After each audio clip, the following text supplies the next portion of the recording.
먼저 하나님의 말씀 로마서 8장 18절에 있는 말씀을 제가 봉독하겠습니다. 생각건대 현재의 고난은 장차 우리에게 나타날 영광과 좋게 비교할 수 없도다. 여기 현재의 고난 그랬습니다. 그리고 장차 우리에게 나타날 영광 그랬습니다. 그러므로 우리 그리스도인들에게 있어서 고난은 현재를 특징 짓는 말씀이고 영광은 미래를 특징 짓는 말씀이라고 그렇게 생각할 수 있겠습니다. 같은 맥락에서 고린도후서 4장 17절에 보면 사도 바울이 이렇게 또 말씀합니다. 우리가 잠시 받는 환난에 경한 것이 지극히 크고 영원한 영광에 중한 것을 우리에게 이루게 함이니 그랬습니다. 여기 현재 고난을 잠시 받는 환난에 경한 것 이렇게 표현했습니다. 또 장차 우리에게 나타날 영광을 지극히 크고 영원한 영광에 중한 것 이렇게 또 사도 바울은 같은 맥락에서 그렇게 표현했습니다. 그래서 어떤 분은 이 고난과 영광을 비교하여 이르기를 이 잠시 받는 현재의 고난을 조개 껍데기에 담겨진 한 방울의 물이다. 그리고 장차 우리가 받는 영광은 태평양의 바닷물과 같다. 그렇게 아마 어떤 분은 묘사를 했습니다. 그만큼 현재의 고난은 그처럼 경한 것이고 장차 받게 될 영광은 그처럼 중한 것이다. 그러니까 어떤 의미에서 보면 이건 비교 자체가 안 되는 것입니다. 우리가 그동안 어떤 고난을 지나왔던지 또는 현재 어떤 시련 가운데 처해 있던지 또 더 나아가 우리가 어떤 고통 가운데 있게 될지라도 아니 이 모든 고난을 다 합친 시련이라 할지라도 장차 우리가 받게 될 그 영광에 비하면 그것은 결국 비교할 대상이 되지 못한다. 그러니까 우리가 이 고난과 영광을 한번 이렇게 비교해 보는 것입니다. 앞에 보면 사도 바울이 또 이런 말을 했습니다. 우리가 그와 함께 영광을 받기 위하여 고난도 함께 받아야 할 것이니라 그랬습니다.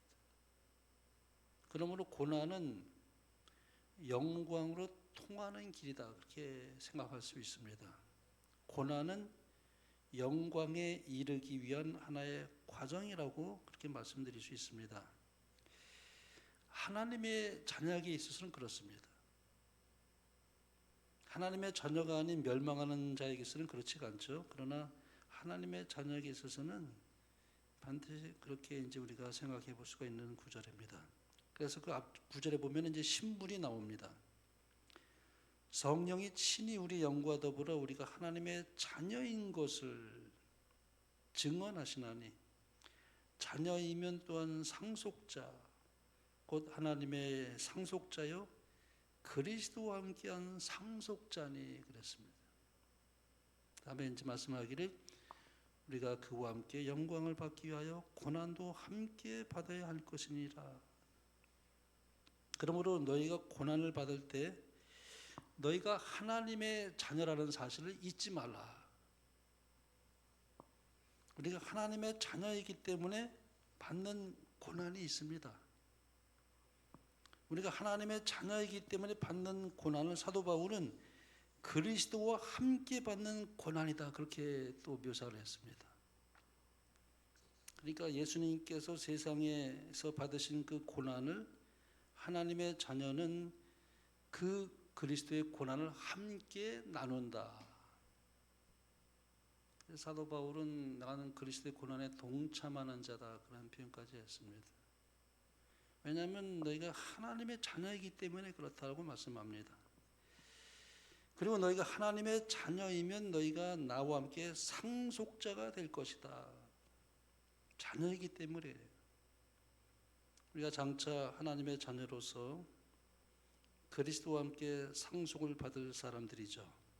하나님으로부터 상속을 받을 수 있는 이 특권, 그것은 우리가 하나님의 자녀이기 때문에 그렇다는 것을 사도 바울은 말씀하고 있습니다. 그런데 기억해야 할 것은 이 후사, 곧 상속자는 영광만을 상속받는 것이 아니라 고난도 함께 상속을 받는 것이다.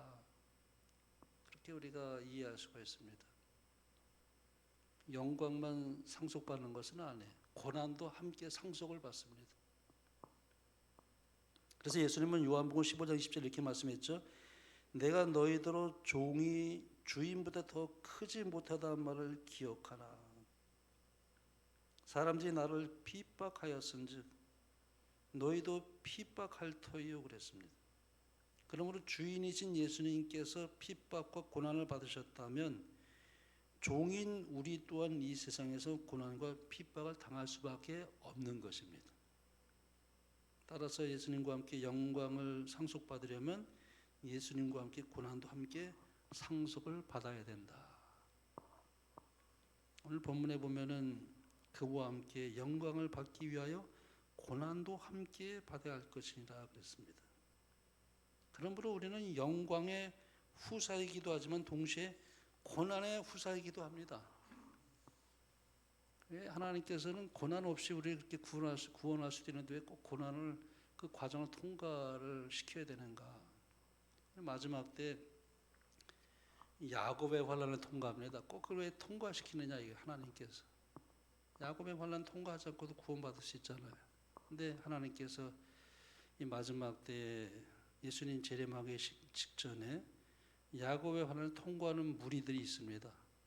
하나님의 특별한 그런 섭리가 있는 것인데 그 고난을 통과하는 사람들은 그 영광이 지극히 큽니다.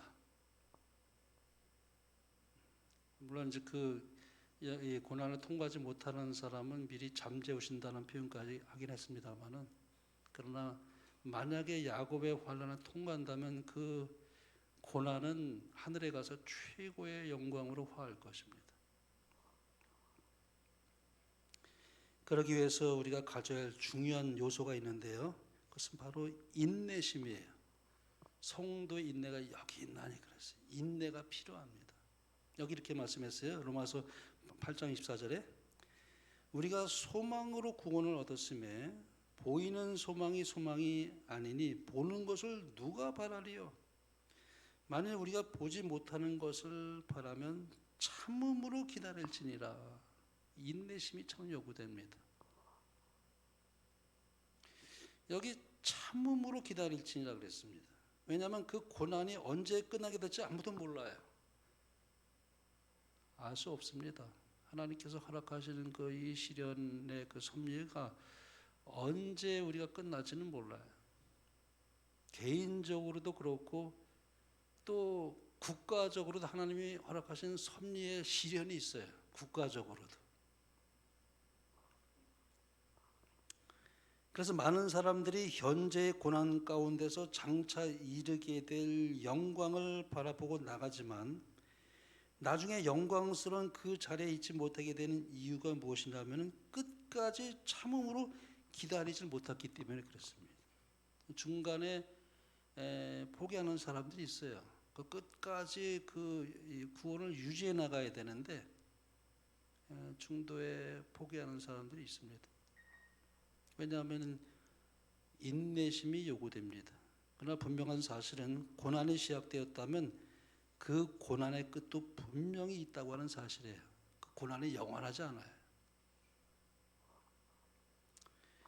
국내에서 가장 긴 그 보령 해저 터널을 처음에 제가 이제 차로 지나갈 때 처음에는 이제 다리가 바다 위에 놓여서 이제 그 위를 달려가는데 기분이 아주 상쾌하고 좋았어요. 그런데 이제 중간에 이제 다리가 갑자기 해저 터널로 바뀝니다. 그러니까 이제 차가 바다 밑으로 들어가는 거예요. 그런데 바다 밑으로 들어가는데 좀 불안감도 있고 좀 기분이 좀 묘하더라고요. 해저 터널로 들어가는데 출구가 보이질 않아요. 이게 정말 괜찮은 건지 바닷물이 혹시 새면 이거 어떻게 되나 좀 의심이 들기도 하고 좀 그랬어요. 그럼에도 불구하고 그 입구로 들어가서 결국 무사히 반대쪽으로 나왔습니다. 입구에서 어떻게 끝이 보이지 않는 그 바닷속 깊은 해저 터널을 그렇게 담대하게 들어갈 수가 있겠는가? 지도에 분명히 그렇게 나와 있어요. 나가도록 돼 있어요. 지도를 보면 분명한 그런 그 신뢰가 생깁니다. 그리고 수많은 사람들이 그 해저 터널을 지나갔습니다. 믿음의 노독들도 그 고난의 시련의 터널을 통과하지 않았습니까? 그건 큰 위로가 됩니다. 히브리서 나와 있잖아요. 나만 지나가는 게 아니라 옛날에 우리 믿음의 노독들도 그 아주 어두운 그런 시련의 터널을 통과했어요. 그렇기 때문에 우리도 통과할 수 있다고 하는 그런 보증이 생기는 거죠. 지금 우리가 세상에서 시련과 고난의 터널을 지나고 있을 때 끝이 보이지 않는다고 해서 끝이 없는 것은 아니에요. 끝은 분명히 있습니다. 그러므로 인생의 모든 고난이라는 것도 끝이 막혀버린 막다른 동굴이 아니라 반드시 미래로 뚫린 터널을 우리가 건너가고 있다고 하는 사실이에요. 언젠가는 끝이 있어요. 그리고 나가는 출구가 있습니다. 하나님께서 우리에게 시련을 허락하시지만은 감당치 못할 시험을 허락지 않으셔요. 피할 길도 주신다 그랬습니다. 놀라운 하나님의 은혜죠. 우리의 체질을 하나님은 아셔요. 그러므로 우리 하나님의 자녀들은 언제나 소망을 가지고 견뎌낼 수가 있는 것입니다. 오늘 본문에 보면 이렇게 말씀하고 있습니다. 우리가 소망으로 구원을 얻었음에 보이는 소망이 아니니 보는 것을 누가 바라리요? 만일 우리가 보지 못하는 것을 바라면 참음으로 기다릴지니라. 그러므로 고난이 영광으로 화하기까지 우리가 소망을 가지고 참음으로 기다릴 필요가 있습니다. 그래서 히브리서에 보면 이렇게 말했습니다. 사도 바울이 너에게 인내가 필요함은 너희가 하나님의 뜻을 행한 후에 약속을 받기 위함이라. 약속이 참 중요합니다. 하나님 우리에게 약속을 주셨는데 하나님의 약속은 절대 헛되지 않습니다. 그래서 우리가 참 감사한 거예요. 하나님의 자녀는 하나님의 약속을 분명히 믿습니다. 로마서 5장 이렇게 말씀합니다.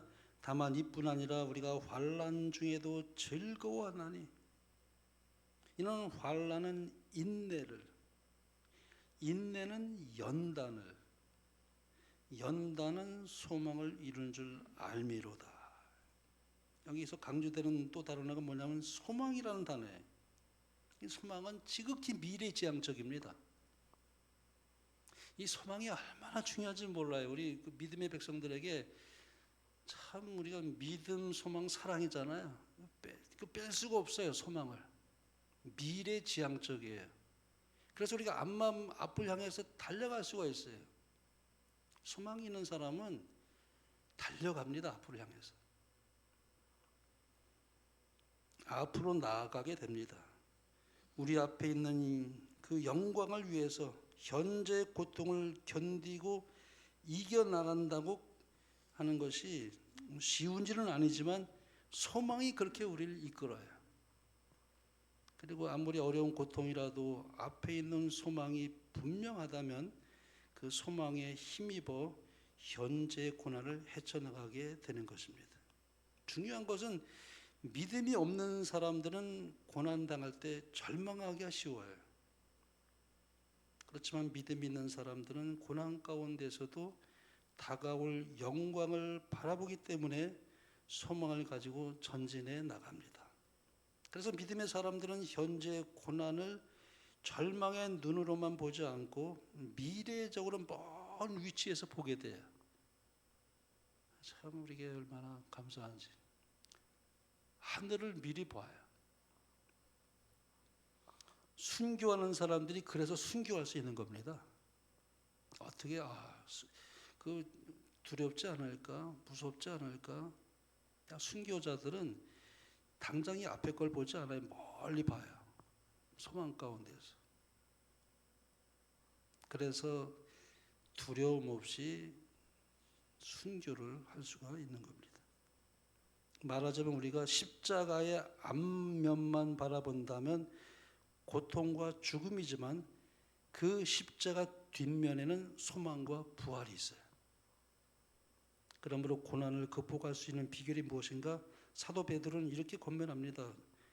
오히려 너희가 그리스도의 고난에 참여하는 것으로 즐거워하라. 이는 그의 영광을 나타나실 때 너희로 즐거워하고 기뻐하게 하려 함이라 그랬습니다. 또 사도 바울은 히브리서 이렇게 말씀합니다. 믿음의 주요 또 온전하게 하시는 이인 예수를 바라보자. 그는 그 앞에 있는 기쁨을 위하여 십자가를 참으사 부끄러움을 개의치 아니하시더니 하나님 보좌 우편에 앉으셨느니라. 그러니까 예수님도 우리가 똑같은 인생을 입으셨기 때문에 예수님도 그런 이 고난을 통과할 때 그 앞에 있는 기쁨을 보았다 그랬습니다. 그래서 그 부끄러움을 개의치 않았다 그랬습니다. 우리가 앞에 있는 기쁨을 바라봐야 됩니다. 그 넘어 있는 것을 봐야 돼요. 십자가 뒤에 있는 것은 부활이에요. 그러므로 우리에게 현재 고난이 있지만 장차 우리에게 나타날 영광을 바라본다면 현재의 고난을 능히 이겨나갈 수가 있습니다. 로마서 이게 또 이렇게 말씀합니다. 생각건대 현재 고난은 장차 우리에게 나타날 영광과 좋게 비교할 수 없도다. 여기 생각건대라는 말이 참 이게 아주 우리가 좀 음미해 보여야 할 말이에요. 헬라어로는 로기조마이 그랬어요. 이건 계산한다는 뜻이에요. 사도 바울도 계산해 본 거예요. 이게 참 바울이 계산할 거 다 계산하고 난 후에 결단을 냈다는 그런 뜻입니다. 그런 것이 암시되어 있어요. 말하자면 요즘 현대 경제 용어로 그런 확실한 투자 가치를 내다보고 그렇게 했다는 거예요. 생각건대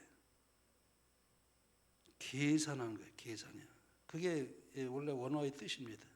말하자면 장차 하나님께서 주실 그 영광과 비교해 볼 때 우리가 여기서 현재 잠시 고난을 받고 인내하며 헌신하는 것이 훨씬 이익이다.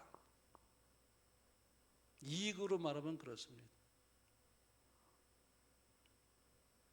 따라서 바울은 나중에 이렇게 기도하면서 권면합니다. 우리 주 예수 그리스도의 하나님 영광의 아버지께서 지혜와 계시의 영을 너희에게 주사 하나님을 알게 하시고 너희 마음의 눈을 밝히사 그의 부르심의 소망이 무엇이며 성도 안에서 그 기업의 영광의 풍성함이 무엇이며 그의 힘의 위력으로 역사심을 따라 믿는 우리에게 베푸신 능력의 지극히 크심이 어떤 것을 너희로 알게 하시기를 구하노라. 이것을 따라갈 수 있는 가치는 세상에 아무것도 없습니다.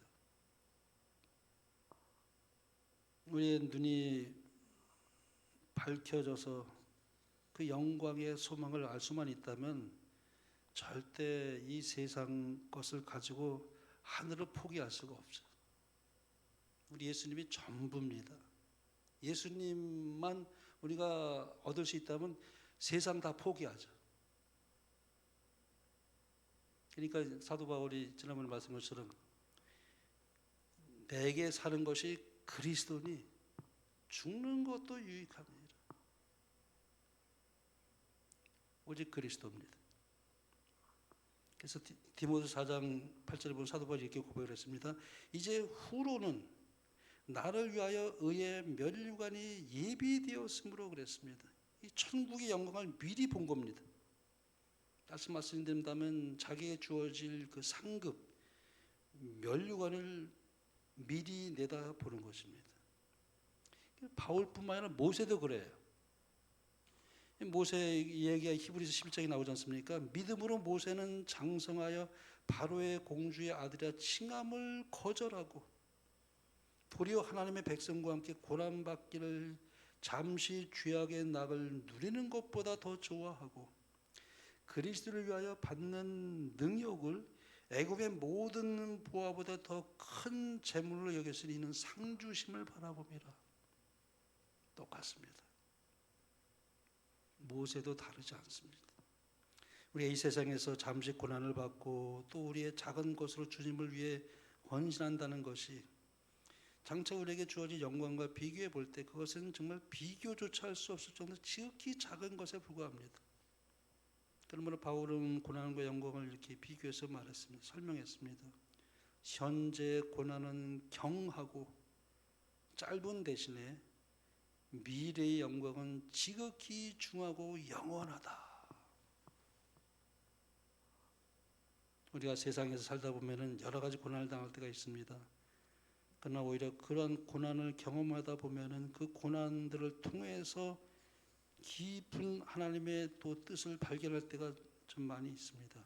시편 119편에 보면 시편 기자도 이렇게 고백을 했습니다. 고난 당한 것이 내게 유익이라. 이로 말미암아 내가 주의 율례들을 배우게 되었나이다.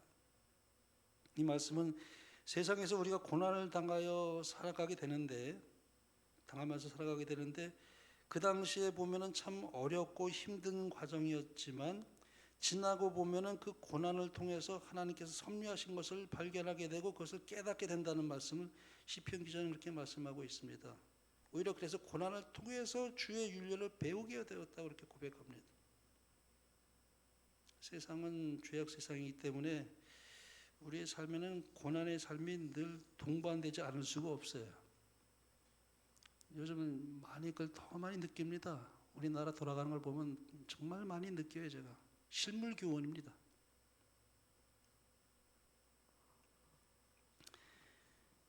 다른 사람으로 인하여 주어지는 고난도 있습니다. 또 내가 스스로 자초해서 생기는 고난도 있습니다.